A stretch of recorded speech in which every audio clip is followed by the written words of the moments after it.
तो हमारा टॉपिक है प्रोबेबिलिटी। ठीक है, तो सबसे पहले डेफिनेशन आप देखना। प्रोबेबिलिटी की डेफिनेशन ही बहुत कुछ बता देती है।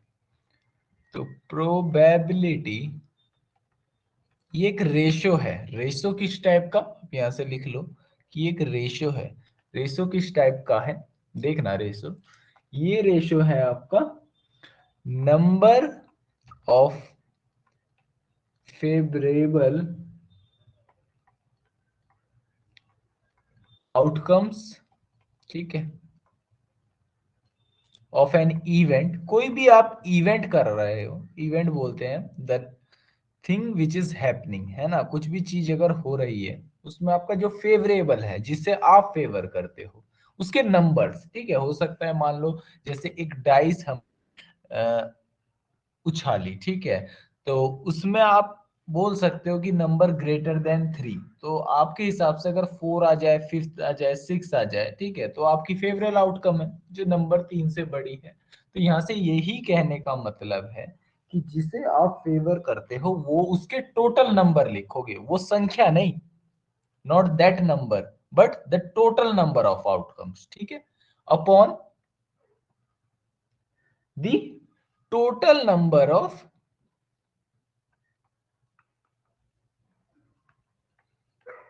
outcomes which are equally likely, ठीक है। equally likely यहां से समझना, which are equally likely, ठीक है। प्रोबेबिलिटी का अगर आप देखेंगे एक पार्ट, यही बहुत इंपॉर्टेंट है, इक्वली लाइकली, ठीक है।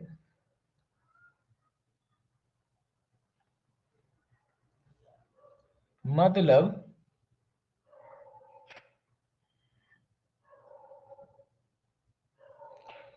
ठीक है, यहां से आप देखना चीज को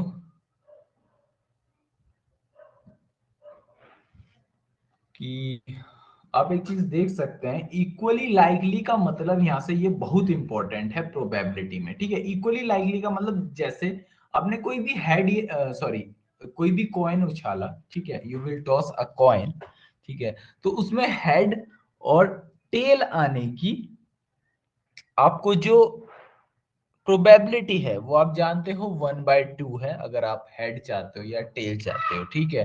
but if you want any outcome की कोई सा भी आ जाए तो प्रोबेबिलिटी 1 है, ठीक है। मतलब यहां से कहने का यही मतलब है कि हम उसी में से आउटकम कर रहे हैं जिसमें चीज का इक्वली आउटकम हो। ऐसा नहीं है कि भाई एक के आने की चांसेस ज्यादा हैं, ठीक है। मान लो आपने एक ऐसा कॉइन बनाया, अ, दोनों साइड टेल है, ठीक है, मतलब यहाँ पे 16 नहीं चल रही है। This is math, not the concept of 16, ठीक है, कि भाई अ, अमिताभ बच्चन का कॉइन है, हमेशा अमिताभ बच्चन जी ही जीतेंगे। बात समझ में आ रही है। यहाँ मैथ्स है, ये बिल्कुल नहीं चलेगा यहाँ पे। यहाँ पे अगर अमिताभ बच्चन जी जीत सकते हैं तो धर्मेंद्र जी भी जीत सकते हैं। बात समझ में आ रही है, ठीक है। तो प्रोबेबिलिटी मुझे लगता है समझ में आ गया होगा कि हम हमेशा उन्हीं पे ही बोल सकते हैं इवेंट पे काम करेंगे जिनमें मेरी जो आउटकम्स है वो इक्वली हों, ना कि शोले की मूवी की तरह, ठीक है, कि भाई हमेशा अमिताभ बच्चन जी ही जीतेंगे, ऐसा जरूरी नहीं है, बिकॉज दिस इज मैथ, ठीक है। ओके, नाउ इसमें सेकंड कॉन्सेप्ट आपका आता है, ठीक है, रैंडम एक्सपेरिमेंट का, ठीक है। अच्छा, इससे पहले एक अप्रोच है प्रोबेबिलिटी में पहुंचने की, तो उसके लिए आप एक डेफिनेशन लिख लो, ठीक है।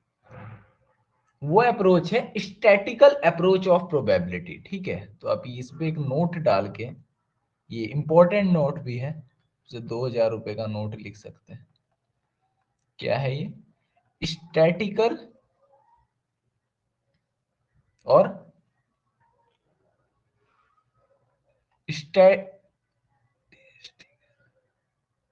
स्टैटिस्टिकल होता है वैसे, बट हमारा थोड़ा कन्वर्सेशन में दिक्कत आ जाता है तो हम इसे बार बार स्टैटिकल पढ़ देते हैं, वैसे स्टैटिस्टिकल है, ठीक है। स्टैटिस्टिकल अप्रोच ऑफ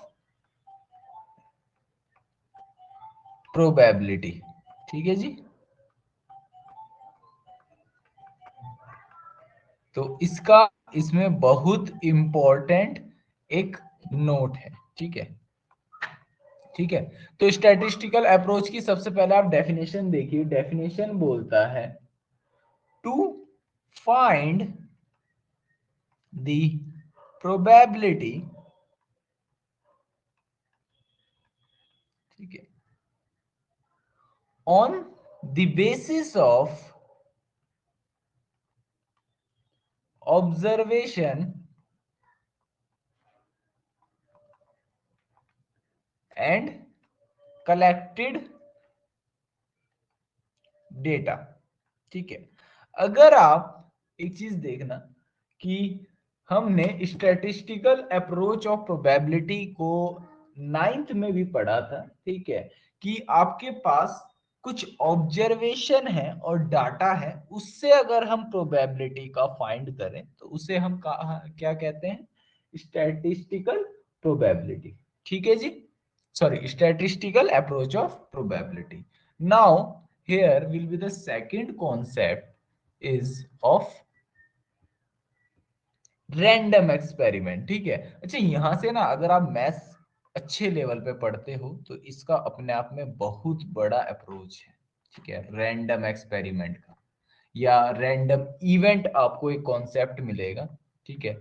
यहाँ से आपको आगे अप्रोच जब करोगे तो एलपीपी होते हुए एक ऑप्टिमाइजेशन टेक्निक एक टॉपिक है मैथमेटिक्स में, उसमें रैंडम एक्सपेरिमेंट का बहुत अपना अपने आप में मतलब रोल है, या रैंडम नंबर्स आप बोल सकते हो, मतलब at a time if you collect any random numbers, ठीक है, तो उसके हिसाब से काम करना बहुत ही अपने आप में खास बात है।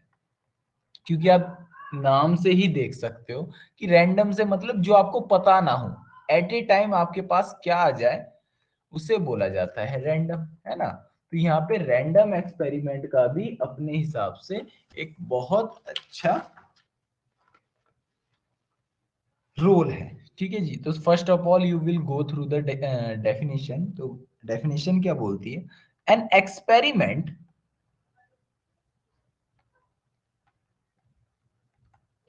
इज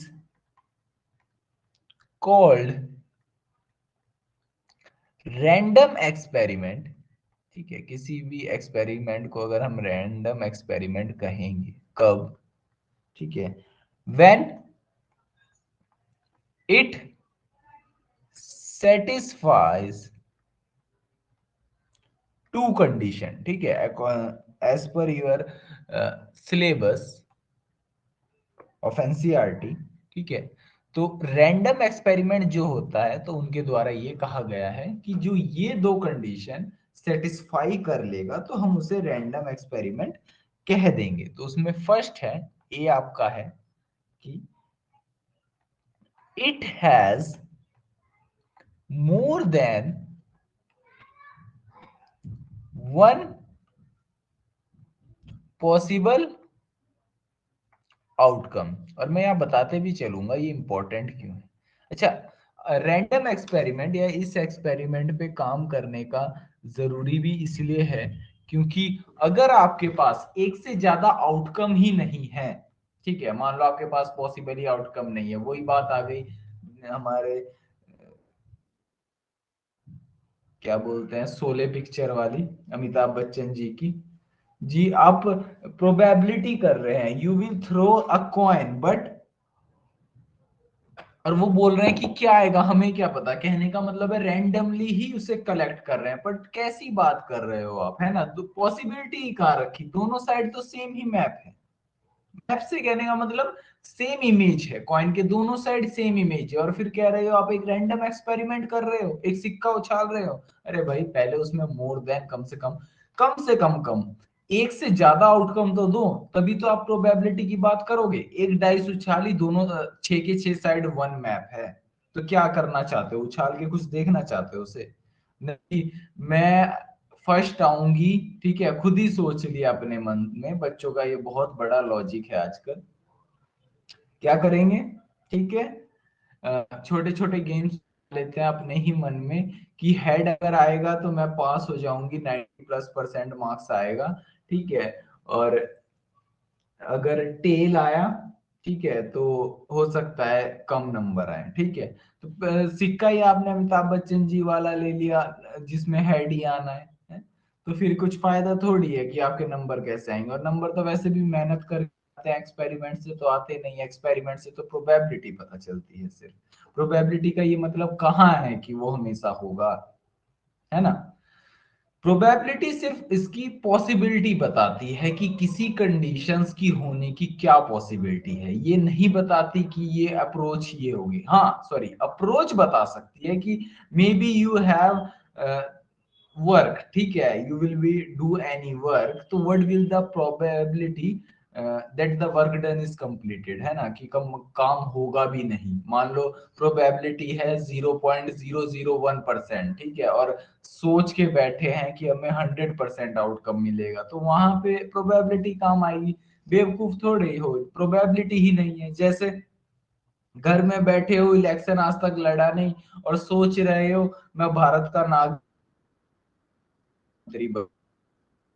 कुछ मतलब है जी। प्रोबेबिलिटी तो है क्योंकि आप भारत के नाम, अरे कम से कम इलेक्शन तो लड़ो। इलेक्शन तो आज तक लड़े नहीं आप, कहां से आप प्रधानमंत्री का कहने से सिर्फ पीएम पोस्ट नहीं, कोई भी पोस्ट आप लेना चाहते हो, है ना। प्रधानमंत्री छोड़ो, आप सोच रहे हो one day you will B N IPS officer, ठीक है। आईपीएस ऑफिसर आप बनना चाहते हो, पढ़ते हो नहीं 2 घंटे भी, तो क्या मतलब है इस बात का कि आप आईपीएस अफसर बन जाएंगे, है ना। तो रैंडम एक्सपेरिमेंट वही कहता है कि एटलीस्ट यार कम से कम एक से ज्यादा पॉसिबिलिटी तो दिखाओ, कम से कम 5-6 घंटे पढ़ो, तो तब जाके बोलो कि हाँ मैं आईपीएस अफसर के लिए तैयारी कर रहा हूँ, तो माने तो कम से कम 3-4 घंटे पढ़ना स्टार्ट तो करो।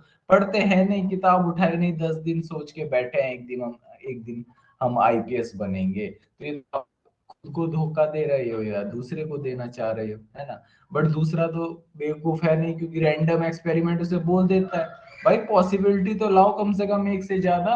सिर्फ पढ़ लिए या ग्रेजुएशन करने से मतलब थोड़ी होता है कि आईपीएस बन, ये मेहनत भी करनी पड़ती है। You have more than one possible outcome ना, कि एक से ज्यादा आउटकम तो लाओ, दिखाओ तो कम से कम, ठीक है। तो यहीं पे second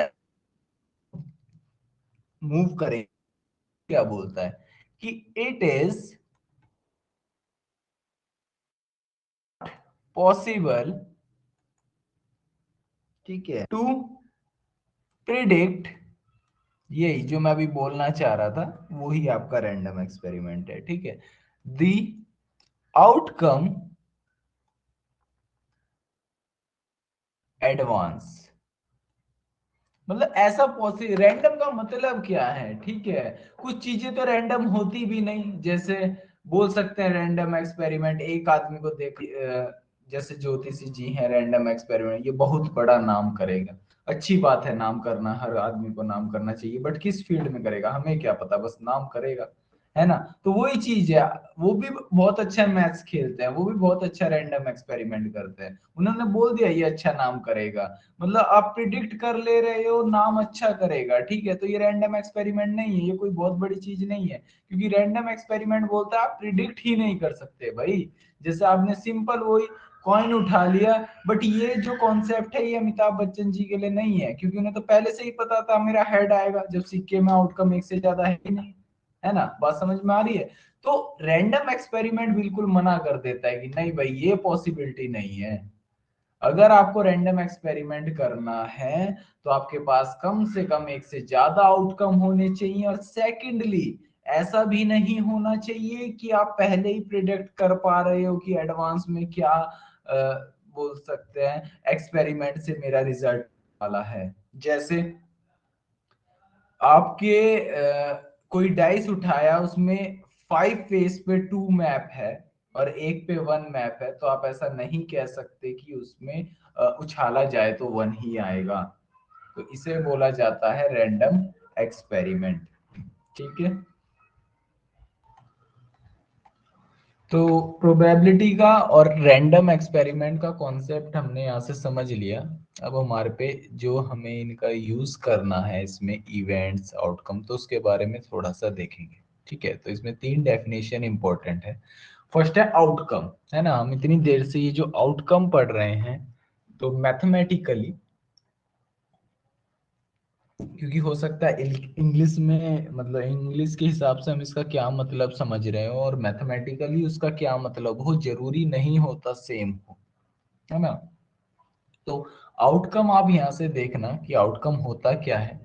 a possible result of an random experiment, ठीक है। जैसे यहीं पे मैं एक छोटा सा एग्जांपल ले लेता हूँ ऊपर ही, ठीक है। जैसे a toss of a coin, ठीक है। तो मैंने कॉइन का टॉस किया, तो possible result of an random experiment, तो पॉसिबल रिजल्ट क्या है इसके, या तो हेड और टेल। तो दिस इज आउटकम, ठीक है, कि आपके पास क्या क्या पॉसिबिलिटी है रिजल्ट आने की। तो for a toss of a coin the outcome will be head और टेल, है ना। अच्छा, तो यहाँ पे सेकंड डेफिनेशन है सैंपल स्पेस का। तो सैंपल स्पेस क्या बोलता है, the set of all possible outcome of a random experiment is called sample space associate with the experiment. तो यहाँ पे एक चीज देखो, इसे करो कि सेट है, पहली बात एक सेट है, ठीक है। वो भी सेट कैसा है, पॉसिबल आउटकम्स का, ठीक है। तो अगर अब मैं इसका सैंपल स्पेस बनाना चाहूं, अगर मैं इसे एस एस लिखूं, ठीक है, सैंपल स्पेस को, तो वो मेरा क्या बनेगा, सारे पॉसिबल आउटकम। तो फॉर टॉस अ कॉइन मेरे पे पॉसिबल आउटकम्स कौन से हैं, एच है और टी है। तो इनका अगर मैं सेट बनाना चाहूं तो एच कॉमा टी, तो ये मेरा क्या हो गया, सैंपल स्पेस, ठीक है, which is associated with this experiment, ठीक है। ये मेरा एक एक्सपेरिमेंट है, बात समझ में आ रही है। थर्ड पॉइंट इसमें है सैंपल पॉइंट। तो each element of the sample space is called a sample point. तो मतलब सैंपल स्पेस का जो हर एक एलिमेंट है, ये एक एलिमेंट है, ये एक एलिमेंट है, तो ये मेरे क्या कहलाएंगे, सैंपल पॉइंट, ठीक है जी।